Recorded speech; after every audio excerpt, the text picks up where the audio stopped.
విజయవాడ ధర్నా చౌక్ లో వికలాంగుల హక్కుల జాతీయ వేదిక ఆధ్వర్యంలో ఆమరణ నిరాహార దీక్ష చేపట్టారు. డిఎస్సి నియామకాల్లో జరిగిన అవకతవకల కారణంగా తాము ఉద్యోగాలు కోల్పోయామని అంజనప్ప, ప్రభావతి ఆరోపించారు. వికలాంగుల కోటాలో తమకు అన్యాయం జరిగిందని ఆవేదన వ్యక్తం చేశారు.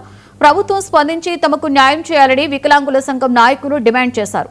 బాధితులకు న్యాయం జరిగే వరకు పోరాటం కొనసాగిస్తామని స్పష్టం చేశారు. డిఎస్సి నియామకాల్లో పెద్ద ఎత్తున అవినీతి అక్రమాలు జరిగాయి. అర్హులైన వాళ్ళందరికీ ఉద్యోగాలు ఇవ్వకుండా రాష్ట్రంలో టీడీపీ నాయకులు పెద్ద ఎత్తున ఈ పోస్టుల్ని లక్షల రూపాయలకు అమ్ముకున్నారు. దీనిపైన సిబిఐ విచారణ చేయాలని గతంలోనే ప్రతిపక్ష నేత వైఎస్ జగన్మోహన్ రెడ్డి గారు ప్రభుత్వాన్ని డిమాండ్ చేశారు. ఈ నేపథ్యంలోనే మాకు ఉద్యోగాలు ఈ ప్రభుత్వం మా ఉద్యోగాలు మాకు ఇవ్వకుండా ఏం చేశారు, మాకు ఉద్యోగాలు ఇవ్వండి అని చెప్పేసి అనంతపురం జిల్లాకి చెందిన గిరివి అంజనప్ప వికలాంగ అంగవైకల్యం ఉన్న డిఎస్సి అభ్యర్థి, అదేవిధంగా ప్రభావతి, వీళ్ళిద్దరూ ఈరోజు ధర్నా చౌక్ లో ఆమరణ నిరాహార దీక్ష దిగారు. వికలాంగుల హక్కుల వేదిక జాతీయ వేదిక ఆధ్వర్యంలో ఈ నిరాహార దీక్ష జరుగుతూ ఉంది.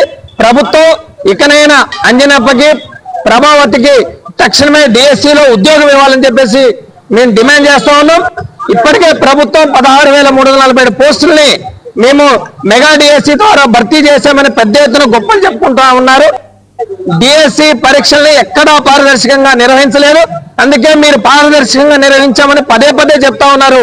నారా లోకేష్ గారు, నిజంగా మీకు చిత్తశుద్ధి ఉంటే, నిజాయితీ ఉంటే, దమ్ము ఉంటే దీనిపైన సిబిఐ విచారణ జరిపించండి మేము డిమాండ్ చేస్తా ఉన్నాం. 2025 డిఎస్సి నియామకాల్లో పెద్ద ఎత్తున